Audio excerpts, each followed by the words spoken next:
So hello guys, मेरा नाम है अमरीश और आप देख रहे हैं मेरा चैनल टाइम पास। तो आज का वीडियो यार इतना ज़्यादा इम्पोर्टेंट है, मैं काफ़ी दिनों से वेट कर रहा था। आज का वीडियो है जो है संदीप माहेश्वरी जी, उनके शो में बहुत सारे गेस्ट आते रहते हैं। तो आज एक ऐसे स्पेशल गेस्ट आ रहे हैं जिनका वीडियो मतलब सारे लोग वेट कर रहे थे कि ये कब आएंगे ये कब आएंगे। तो आज वो आ रहे हैं। आपने थंबनेल देख ही लिया होगा कि संदीप माहेश्वरी के शो में आ रहे हैं खान सर। तो ज़्यादा टाइम बर्बाद नहीं करते हैं, शुरू करते हैं टाइम पास और स्टार्ट करते हैं वीडियो। लेकिन उससे पहले हमारे वीडियो को लाइक कर देना, शेयर कर देना और जो हमारे चैनल उसको सब्सक्राइब कर लेना। तो चलिए ज़्यादा टाइम बर्बाद नहीं करते हैं और शुरू करते हैं वीडियो।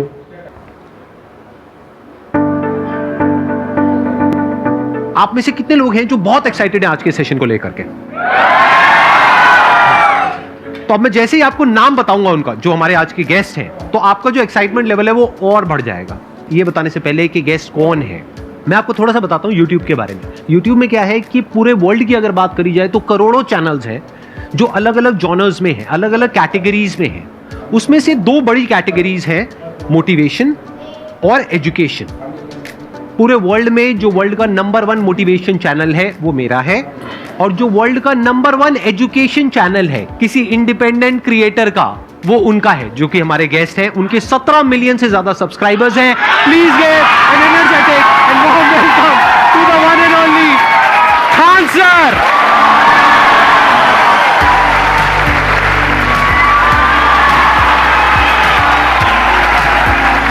क्या हाल चाल जी, कैसे हैं आप?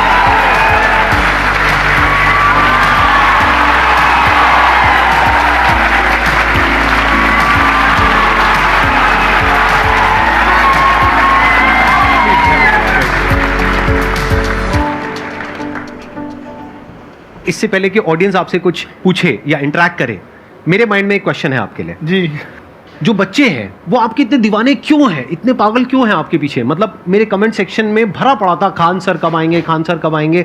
मतलब ऐसा क्या जादू कर दिया आपने बच्चों के ऊपर? ये सवाल हम आपसे भी पूछते हैं, हमारे पे भी इतना कमेंट आया, इतना मेरे तो ऑफिस में लोग चले आए कि सर कब जा रहे हैं। अच्छा।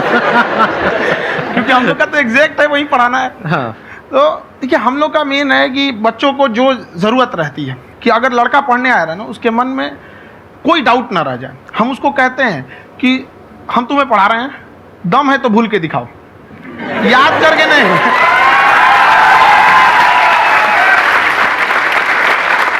प्लस आप जिस प्राइस पॉइंट पे पढ़ा रहे हैं, आई थिंक वो सबसे कम है, वो बहुत ही कम है।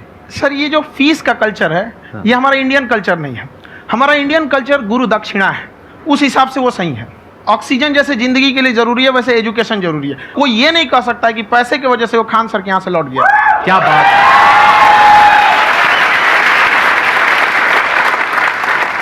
मैंने देखा कि आपका ये जो चैनल है कि ये पिछले 3 साल के अंदर अंदर ही ग्रो किया है। हमको जब चैनल शुरू हुआ तो एक दिन में हम 4-5 वीडियो बनाए।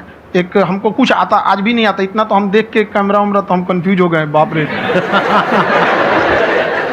तो हम एक ही दिन में वीडियो शूट किया, पढ़ाने वाला टॉपिक था हमको। उसके बाद कभी वीडियो नहीं, 6-7 वीडियो एक ही बार शूट कर लिए। और एक जो थे जिनका कैमरा वगैरह था, मेरे पास कैमरे भी नहीं थे उस टाइम, और कैमरा 35,000 का था। तो 6 महीना इसी में लग गया, जो 35,000 इसी में फंस जाएगा। तो उनके कैमरे से शूट किए, उन्होंने कोई चार्ज लिया, उसके बाद हम छोड़ ही दिए। लॉकडाउन लगा, तब हम कहें आप कैसे पढ़ाएंगे, वो तो 1 दिन 2 दिन करते करते अचानक लंबा हो गया। तब हमको याद आया कि ओहो, मेरा एक चैनल भी है वहाँ पे। तो उस समय उस पर लगभग 30,000 सब्सक्राइबर हो चुके थे। तो जैसे लॉकडाउन लगा तो उस पर पढ़ाना चालू किए। और पता नहीं क्या लोगों को पढ़ाई में इतना इंटरेस्ट आ गया कि आपका स्टाइल ऐसा है थोड़ा सा, आप आई थिंक पढ़ाई के साथ साथ में जो बीच बीच में आप थोड़ा बहुत छोड़ते रहते हैं ना, मतलब जो जो एंटरटेनमेंट चलता रहता है। ये बात हम देखिए, जब हम गुलाम थे ना, तो अंग्रेजों ने एक चाल चला था कि भारत को हम फिजिकली गुलाम रखेंगे 100-200 साल, मेंटली 1000 साल कर देंगे। उन्होंने पढ़ाई का मॉडल चेंज कर दिया। उन्होंने ऐसा डिजाइन किया कि ये टीचर की रिस्पॉन्सिबिलिटी है, वो पढ़ा के चला जाए। टीचर की रिस्पॉन्सिबिलिटी यहाँ खत्म नहीं हो जाती है। पढ़ाना तो कोई भी पढ़ा सकता है, टीचर की इससे बड़ी रिस्पॉन्सिबिलिटी होती है उसे समझाना। वो समझा कि नहीं समझा। अगर लड़का आपके समझाने के बाद डाउट रह गया तो ये आपकी गलती है। लड़का हमसे पूछता है, सर इतनी भीड़ है आपके पास, तो कहे सर डाउट कैसे पूछेंगे? हम कह रहे यार तुम्हारा डाउट बचेगा तब ना पूछेगा तुम डाउट यहाँ पे।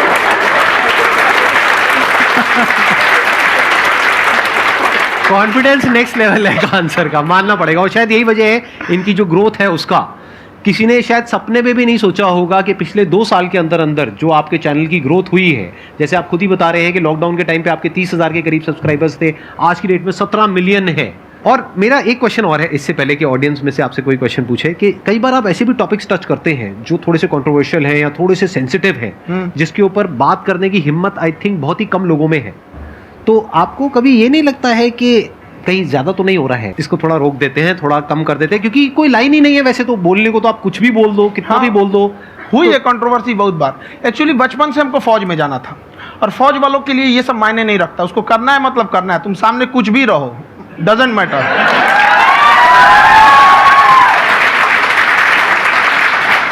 और मैंने YouTube पे देखा कुछ वीडियोस में कि आपका जो इंस्टीट्यूट है वहां पर आज से कुछ साल पहले कुछ बम गिरे थे। हाँ, कुछ गिरे थे, कुछ तो बहुत सॉलिड जगह गिरा था, फटा नहीं वो।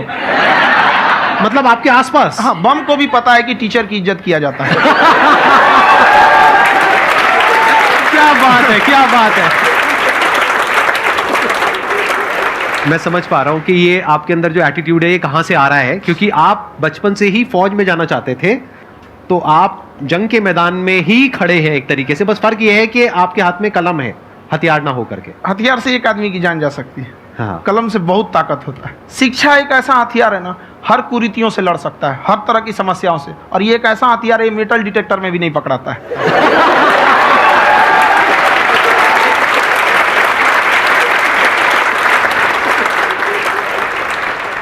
मेरा क्वेश्चन ये है कि अभी प्राइवेट ऑर्गेनाइजेशंस में पीटने का, पनिशमेंट का ये सिस्टम जो है खत्म हो गया है। हम आपके वीडियो में देखे हैं सर कि आप एक बड़ा सा रोल रखे रहते हैं, पुलिस वाला लाठी है वो, पुलिस वाला लाठी है, और स्टेज पे बुला के बच्चों को उसी से धुनाई शुरू कर देते हैं मस्त एकदम से, है ना। तो सर मतलब कि बच्चे मतलब कि डरते नहीं हैं आपसे, और इस तरीके से कैसे कनेक्टेड हैं आपसे, है ना। और एक और क्वेश्चन सर, यूपीएससी का जो आप अपना बैच स्टार्ट करने वाले हैं, ठीक है, उसके बारे में बताइए सर, क्योंकि मुझे मतलब कुछ इशू करना है सर, ठीक है। और संदीप सर को देख लिए, मेरा तो वैसे ही हो जाना है।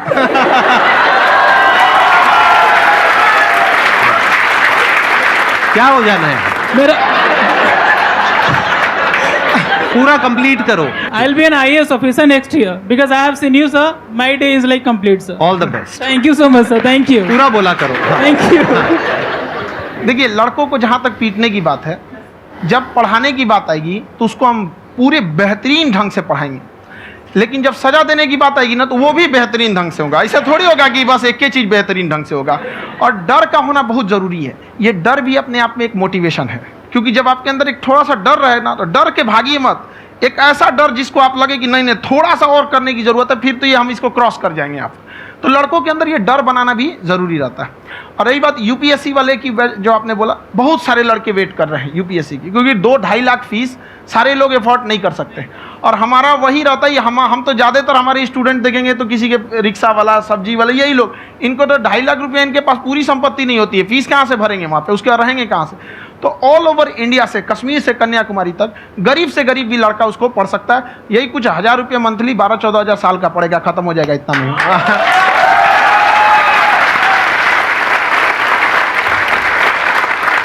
ये जो डंडे वाली बात इन्होंने कही, ये सच है? मतलब आप हाँ, सच में एक डंडा रखते हो? पुलिस का ही है वो।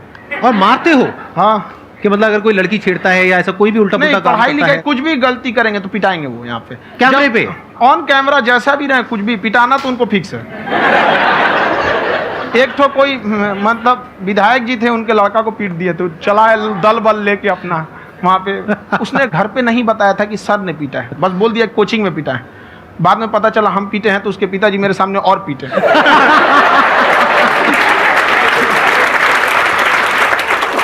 सर आपका सबसे बड़ा डर क्या है, आप दोनों का?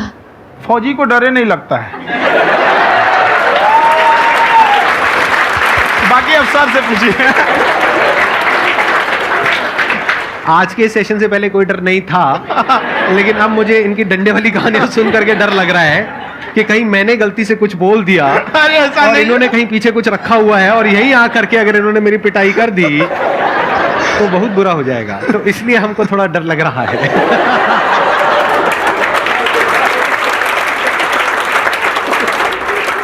आपकी डेली कितने घंटे क्लासेस होती हैं? 6-7 घंटे। अभी भी खुद ही करते हो आप? हाँ, खुद ही हमारे classes स्टाफ करते परेशान रहते हैं। हम 1:30-2 बजे सोते हैं, सुबह 6 बजे उठ जाते हैं, परेशान रहते हैं। यार इतना क्यों करते हो, है ना? कभी क्योंकि उनको भी साथ साथ लगना पड़ता है ना। उनको साथ साथ लगना पड़ता है। हम जग गए तो कोई सोया थोड़ी रहेगा, परेशान रह, दिन में सोते ही नहीं है, बेचारा कहीं कहीं जाके सोते रहता है। तो हम सीट बांध दिए कि भाई तुम इस समय सो जाना, तुम इधर सो जाना। आपकी शादी हो गई या नहीं हुई अभी? मेरी खुशहाली देख के आप आइडिया लगा सकते हैं।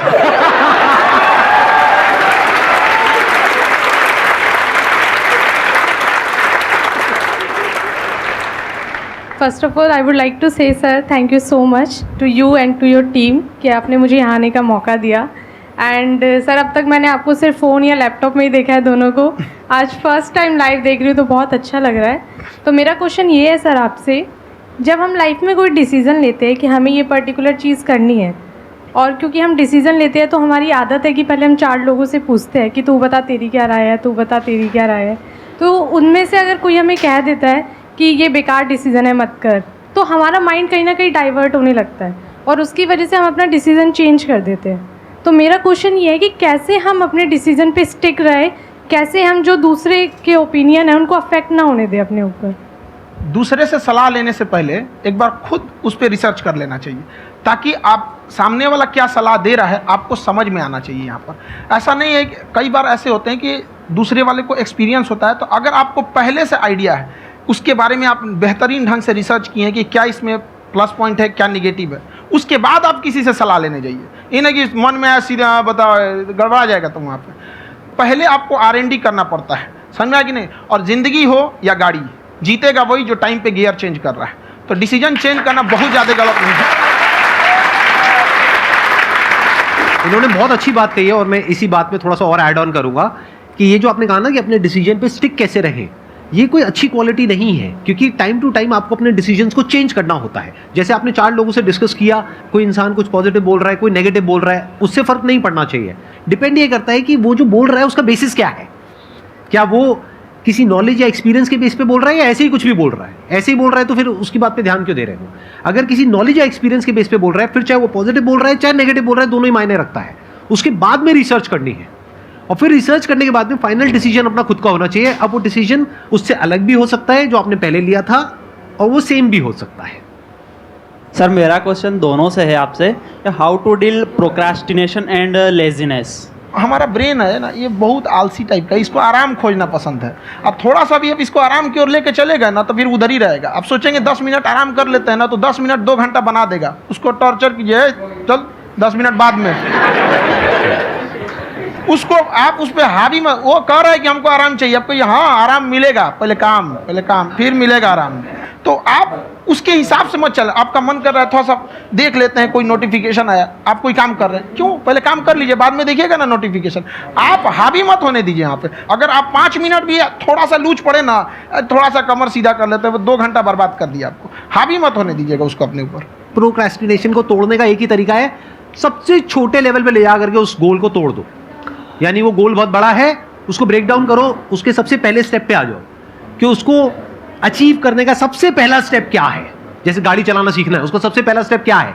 अगर घर में कोई नहीं है सिखाने वाला या सिखाने वाली, तो बाहर जा करके जो गाड़ी का ड्राइविंग स्कूल है उधर जा करके पैसे दे दो। अब फंस गए ना तो फंसा दो अपने आप को। दिमाग ये लगाओ कि अपने आप को कैसे फंसाया जाए। जब हम फंस जाते हैं ना तो फिर हमको वो काम करना ही पड़ता है। Then there is no looking back. जब तक आप सोच रहे हो तब तक सोच रहे हो, उसको बोलते हैं पैरालिसिस ऑफ एनालिसिस, कि आप सोचते चले जा रहे हो अपने माइंड में, मैं ये करूंगा वो करूंगा वो करूंगा वो करूंगा, और प्रोक्रेस्टिनेट हो रहा है, वो चीज़ टलती चली जा रही है। तो उसको छोटे से छोटे लेवल पे ब्रेक डाउन करके उसको कर दो, दैट इज नंबर 1। और जैसे ही करना शुरू करते हो, कोशिश करो कि उसको जब तक कि आप सही से नहीं कर लेते हो उसको छोड़ना नहीं है, तो आपकी लेजीनेस भी खत्म हो जाएगी। कई लोगों को तो हमने देखा जो सप्ताह में कुछ भी नहीं करता, वो भी संडे को आराम कर रहा है।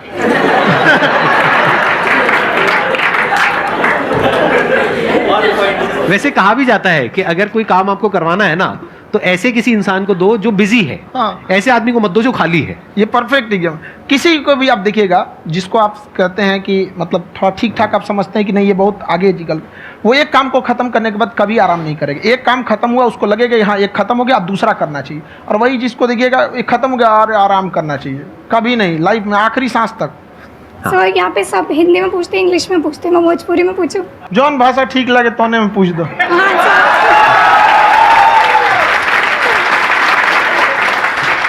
सर, ये पूछे के चाहते नहीं कि जैसे हमने के पढ़ाई करी नहीं सन, तो कभी कभी डेली टारगेट्स जो होला वो कंप्लीट ना होला। अगर टारगेट्स कंप्लीट भी होला तो फिर ऐसा इरिटेशन या फिर वो एंजाइटी या फिर कि और करना है या फिर अभी नहीं हुआ, वो चीज़ हमेशा रहेला। तो वो कम कैसे करल जाए? देखिए, टारगेट्स को ना हम लोग को एक अपने हिसाब से पहले फिट करना चाहिए। ऐसा नहीं कि दूसरे किसी इंसान को देख के हम टारगेट फिट कर ले। कोई लड़का 8 घंटा पढ़ रहा है, कोई पहली बार अभी पढ़ना ही चालू किया, उसको देख के 8 घंटा पढ़ेगा तो पढ़ाई छोड़ देगा। तो आप अपनी क्षमता के हिसाब से देखिए कि आप कितना पढ़ सकते हैं। अगर आपने एक घंटे को बना लिया कि हम 1 घंटा पढ़ सकते हैं, अगले 1 हफ्ते तक उसको सस्टेन रखिए। जिम में कैसे करते हैं लोग, पहले दिन उठा लीजिएगा 1 क्विंटल तो हार्ट अटैक हो जाएगा। तो वो धीरे धीरे टारगेट सेट कीजिए और अपनी क्षमता को भी देखिए। हर इंसान की क्षमता अलग है। कंगारू को देख के हाथी छलांग मारेगा, पैर तोड़ के बैठ जाएगा।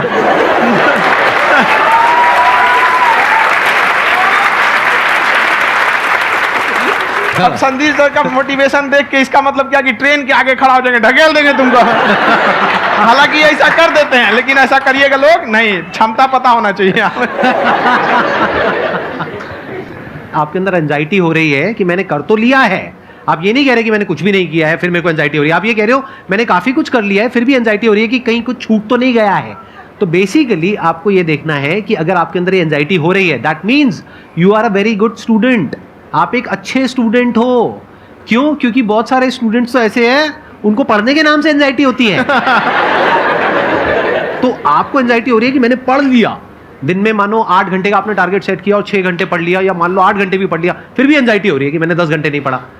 तो ये तो अच्छी क्वालिटी है ना, ये तो एक ब्रिलियंट स्टूडेंट की क्वालिटी है। क्योंकि एंजाइटी उसी को होती है जो केयर करता है, जिसको परवाह है, उसी की तो एंजाइटी होती है। जैसे माँ को अपने बच्चे की, जैसे एक माँ को अपने बच्चे को लेकर के एंजाइटी होती है। हंस लो मजाक उड़ा लो मेरा।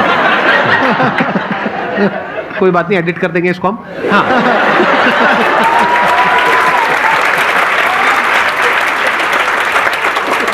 जैसे एक माँ है, उसको अपने बच्चे को लेकर के एंजाइटी होती है, थोड़ी सी भी तबीयत खराब हो जाए उसको एंजाइटी होती है, चाहे बच्चा ठीक भी है, डॉक्टर को नहीं होती है। क्यों? क्योंकि माँ को उस बच्चे से प्यार है। तो दैट मीन्स कि आप अपनी पढ़ाई को लेकर के सीरियस हो, इस वजह से आपके अंदर एंजाइटी हो रही है, विच इज नॉर्मल। जहां पर प्यार मोहब्बत होती है वहां पर थोड़ी बहुत एंजाइटी तो होती ही है ना। समझ रहे हो ना मैं क्या कहना चाह रहा हूं? आप लोग समझ रहे हो ना मैं कहां जा रहा हूं? जब वो किसी और से बात करती है तो एंजाइटी होती है ना।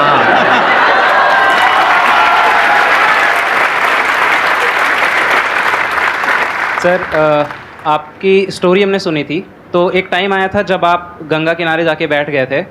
उस समय आपको कुछ समझ नहीं आ रहा था, तो उस समय मतलब आपने ये डिसीजन कैसे लिया कि अब आगे नहीं, यहाँ से वापस जाना है?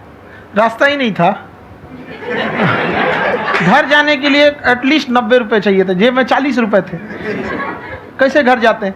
और हम गंगा के किनारे चुपचाप बैठे बैठे हम कहें कि अब बहुत टेंशन हो गया, अब घर जाना चाहिए। रूम पे, तो किराए के रूम पे ही आदमी सारे लोग रहते।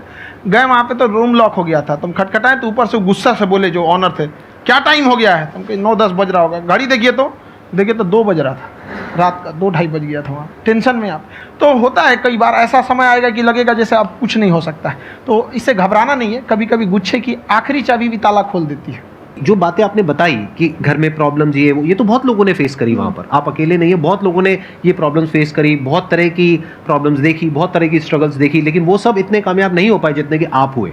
तो आपके अंदर ऐसा कुछ ना कुछ है जो औरों के अंदर नहीं है। तो वो मैं जानना चाह रहा हूँ कि वो ऐसा क्या था जहां से कि आपका दिमाग यहां तक सोच पा रहा है कि मैं पूरे इंडिया में इतने बड़े लेवल का चेंज लेकर के आ सकता हूं, एजुकेशन फील्ड में रेवोल्यूशन लेकर के आ सकता हूं। ये सोचना ही बहुत लोगों के बस का नहीं है। मेरी एक खुद की थिंकिंग, अगर हमको कोई 100 रुपये किसी काम के लिए दिया, हम सबसे यही कहते हैं, तो हम कोशिश करते हैं उसे 200 का रिटर्न दें। अगर कोई हमसे 200 रुपया फीस दे रहा है, 250 दे रहा है, तो हम उसको ये कोशिश करते हैं कि तुम्हें ऐसा लगे कि नहीं भैया हमने 10-20 हज़ार का पढ़ लिया यहाँ पर। वो ईमानदारी से कभी कमी नहीं। और हमेशा अगर हम प्रॉमिस X का करते हैं तो डिलीवर 4X करना चाहते हैं। ध्यान से सुनना और ध्यान से समझना इस फर्क को। अगर आप समझ पाए तो बहुत आगे जाओगे लाइफ में। एक वो होते हैं जो ये सोचते हैं कि हमें सब कुछ मिल जाए, हमें कुछ भी करना ना पड़े। दूसरी कैटेगरी होती है लोगों की जिनको जितना मिलता है उसमें भी चोरी चकारी करते हैं या कोशिश करते हैं कि उससे कम दे सामने वाले को जितना कि हमें मिल रहा है। तीसरी कैटेगरी होती है लोगों की, जो इनके जैसे लोग होते हैं, वो क्या करते हैं, वो ये सोचते हैं कि अगर मैंने किसी से 1 रुपए भी लिया, देखा जाए तो 200-250 रुपए कुछ भी नहीं होता है, 200-250 रुपए अगर मैंने लिया तो कैसे उसको 400 रुपए की वैल्यू दूं। ये जो थिंकिंग है ना, यही एक फर्क होता है एक ऐसे इंसान में जो बहुत आगे निकल जाता है और उस इंसान में जो मीडियोकर रह जाता है। आप अपने आप के ऊपर समय दीजिए, उसको डेवलप कीजिए। जब आप अपने आप के ऊपर खर्च करते हैं तो आने वाले समय में लोग गूगल पे आपको सर्च करते हैं। क्या बात है सर, ये आपने अभी बनाया है या ये कोई पुराना आपका वो है? बनते रहता है इसे, फ्लो में बन जाता है। आपके अंदर ना सर एक कवि छुपा हुआ है कहीं ना कहीं, जो बाहर आना चाहता है। कभी ना कभी आपने सोचा होगा कुछ? हाँ, कभी कभी देखिए, एक चीज़ है, संगत का बहुत अच्छा असर पड़ता है। ये चीज़ को हमेशा, संगति का मतलब लोग हल्के में ले लेते हैं। संगति का मतलब होता है संग संग गति। तो अच्छे लोग के साथ रहेंगे तो संग संग अच्छी गति होती जाएगी, खराब में रहेंगे तो ये भी होता है। बट अपने आप को थोड़ा सोचना चाहिए कि हम केवल जी के मर जाएं इसके लिए नहीं आए हैं। लोग कहते हैं कि सर नाम क्यों नहीं बताते अपना। हमारी एक ही सोच है कि जाने के बाद इस दुनिया से हमको मतलब एक चीज़ देना चाहते हैं स्टूडेंट्स को, कि वो याद करें कि इस पैसे की भाग दौड़ की दुनिया में हर कोई दोनों हाथ से लूटने में लगा है, खाली हाथ जाने के लिए ये सबको लगा है। तो हर कोई को ये सोचना चाहिए कि था कोई इंसान जो इतने कम फीस में इतनी शिक्षा जो महंगी थी, जो कमाने का रास्ता था, उसको भी एकदम कंपटीशन इतना कर दिया कि अब लोगों को अपनी फीस बढ़ाने में डर लगता है कि अरे यार, लड़का कमेंट करता है कि खान सर इतना ले रहे हैं, आप बहुत बड़ा टीचर हो गए।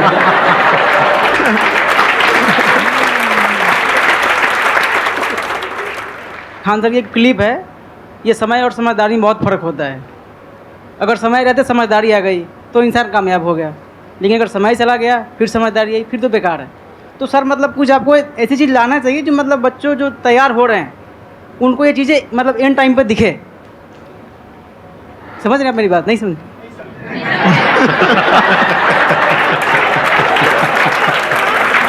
यही होता है सर का मोटिवेशन ज़्यादा हो जाता है। जब आप स्ट्रगलिंग फेज में हैं तो कम से कम चीज़ों को अपने ऊपर खर्च कीजिए, ज़्यादा से ज़्यादा सीखने में खर्च कीजिए। अगर आपको राजा बनने का शौक है तो गुलाम की तरह मेहनत करना सीखिए, तब राजा बनना।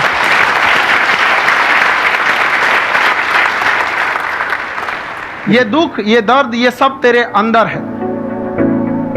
तू अपने बनाए इस पिंजड़े से बाहर निकल के देख, तू अपने आप में एक सिकंदर है।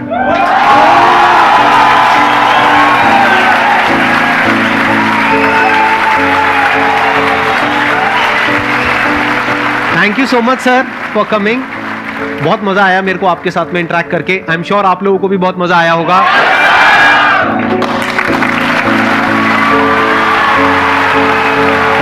Thank you so much ji.